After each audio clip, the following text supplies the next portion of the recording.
In 1965, the Great Southwest Corporation was looking to build a new park in the southeastern US. This was the company that owned Six Flags Over Texas. Having enjoyed 5 good seasons, and knowing their model would work elsewhere, they chose a 3,000-acre plot just outside of Atlanta, Georgia, and this park would come to be known as Six Flags Over Georgia. It opened in 1967, and over its 55 seasons, it's seen 16 different coasters at the park. You can still ride 11 of these coasters right now, but 5 of them are long gone. Let's round them all up and stack them all against each other. These are the coasters at Six Flags Over Georgia, past and present, ranked from worst to best.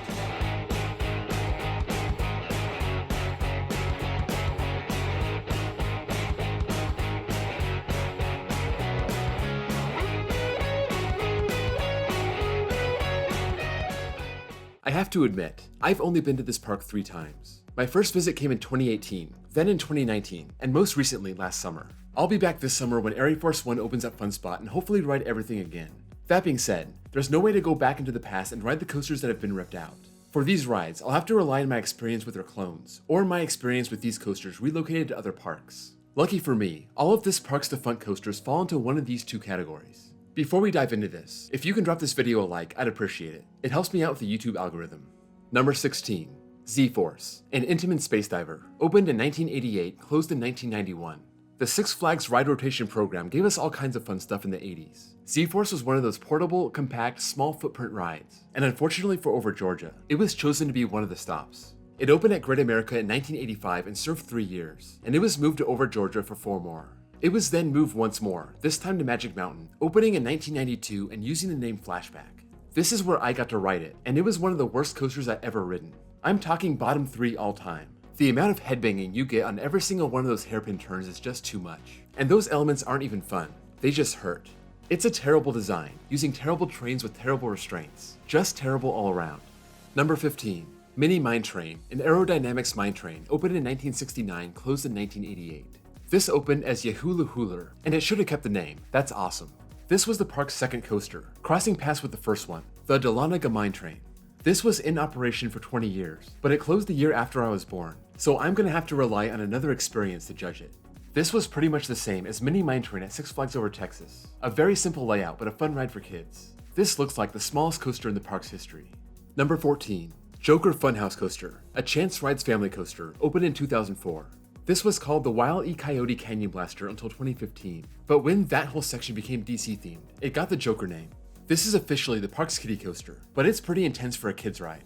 This goes through buildings, over footpaths. I even saw a beehive in the station when I rode it, so that's pretty intense. I almost wish the park had a smaller coaster, just so kids could have something to start out with, as this one could be a little too much. But the coaster enthusiast side of me appreciates a thrilling family coaster, and it packs a lot into its 900 feet of track.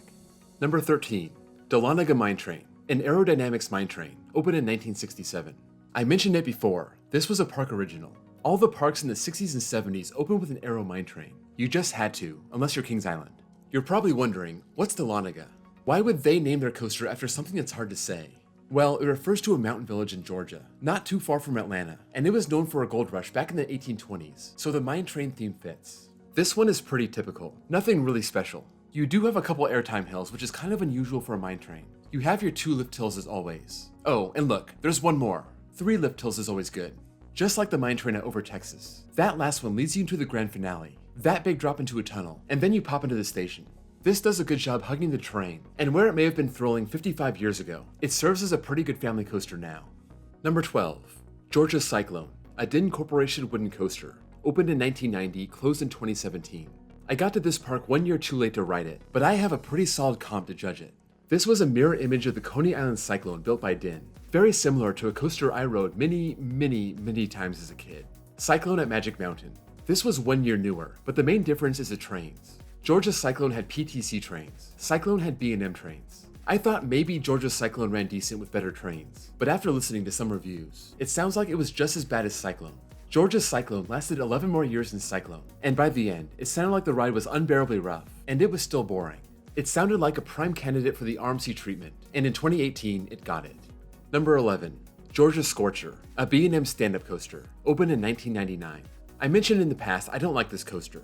It seems like everyone else in the world does. I'm just not a fan of stand-up coasters, so if you give me a stand-up coaster, it better be interesting. Riddler's Revenge is interesting, Green Lantern is interesting, Georgia Scorcher is not. It only has a 101-foot drop, 3,000 feet of track, and the kicker, 2 inversions. What a weird thing for B&M to do, making a stand-up coaster with lots of twists and turns, but only 2 inversions. I guess it's not a bad ride, just not really my taste. I am also very surprised to see B&M go back to their origins to build this. It seems very similar to their earliest projects that were also small stand-ups. This debuted the same year they opened their first hypercoaster and floatless coaster, so why Six Flags wanted a small-scale stand-up, I'm not sure. Number 10. Viper, a Schwarzkopf shuttle loop, opened in 1995, closed in 2001. If you see a coaster like this opening in the mid-90s, you can bet your house it was relocated. This opened at Six Flags Great America in 1978, using the name Tidal Wave, and this closed in 1991. 4 years later, it resurfaced here as Viper, and then it found a new home at Kentucky Kingdom, opening in 2003 and closing with the park in 2009, going by the name Grease Lightning. This shuttle loop uses a weight drop to pull the train, unlike the flywheel, which was much more common. Still, it's your basic model. Launch into a loop, go up a spike, do it all backwards, go up another spike. It's very simple, but a very thrilling ride, especially for its time. I never rode this, or any weight drop shuttle loops, but I've ridden Montezuma's Revenge about 100 times, and I imagine it's pretty similar. Number 9. Great American Scream Machine, a PTC wooden coaster, opened in 1973. I have a love-hate relationship with this one. It has a really solid L-shaped layout. It's paced really well. It's got some airtime, but holy god, it's rough. It's in my top 2 roughest coasters ever. Currently the roughest coaster I've ridden that's still open.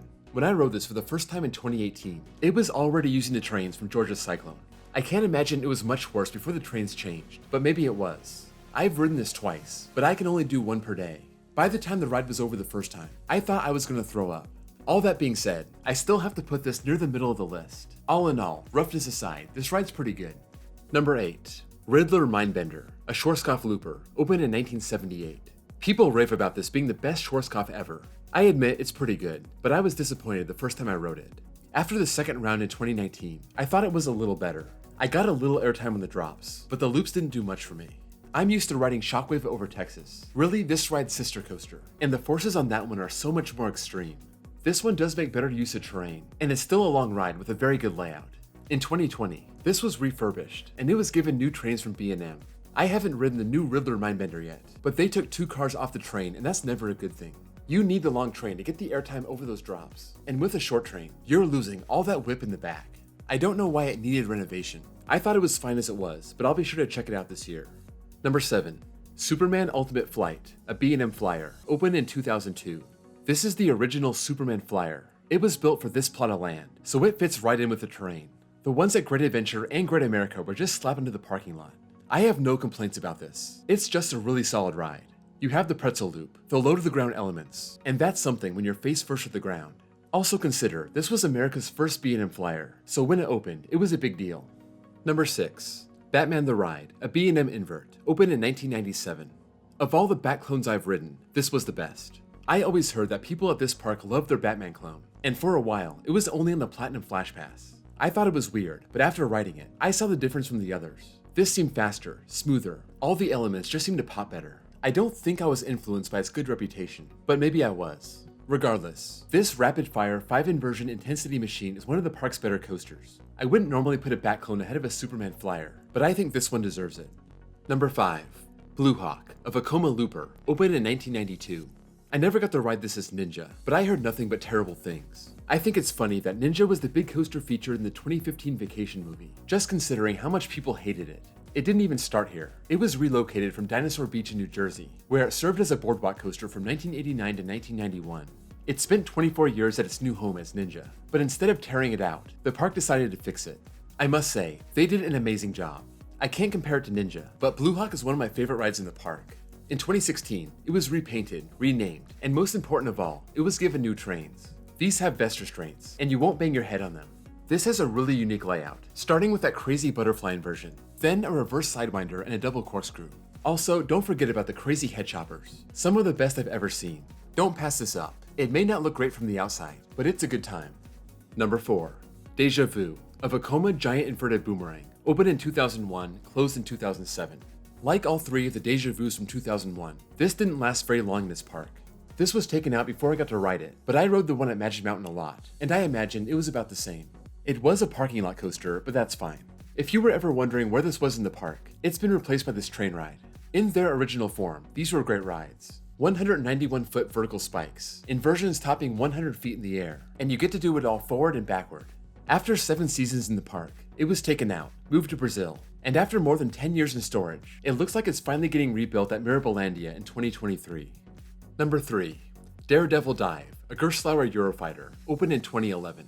This was the only Eurofighter Six Flags added, just 2 years before the fallout with Gerstlauer. It makes me wonder how many of these we'd see at Six Flags parks if they were still working together. For now, this is a pretty unique coaster, not just for the chain, but any chain park.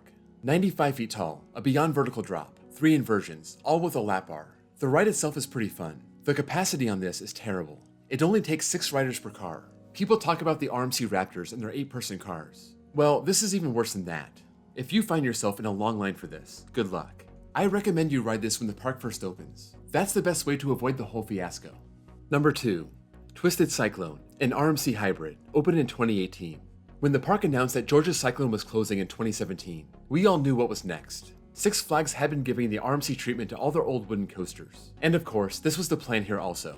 This was officially announced in the summer of 2017, and everyone was mocking the length. I admit, its length does keep it from being an elite RMC, but the elements it has are perfect. A reverse cobra roll, a wave turn, and the second half of the ride is full of intense airtime. It's too bad it's over before it starts, but if you love a forceful ride, you'll still have a good time. I think this exceeded a lot of people's expectations. Number 1.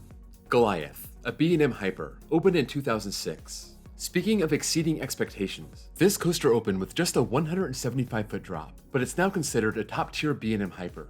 It's all about what it does with its layout. Big camelbacks to start, leaving the park, crossing the road to the parking lot, going into an intense downward helix and heading back. That second half is full of small airtime hills, each one tossing you out of your seat. Unlike some B&M Hypers, this one offers some great variety, the novelty of leaving the park and coming back, and it's an airtime machine. Who cares if it only has a 175-foot drop when it does all that? That's a wrap on all the coasters that ever existed at Six Flags Over Georgia. Let me know what you think about this ranking, what you would change around, and if you rode any of those defunct coasters and have a different opinion, sound off in the comments below. Before you go, don't forget to drop a like and give me a sub if you're new here. Also, check out my links below for my Discord server, and my second channel where I post copyright-free off-ride footage, and my baseball channel if you also happen to be a baseball fanatic. Thank you all for watching, and I'll see you all next time.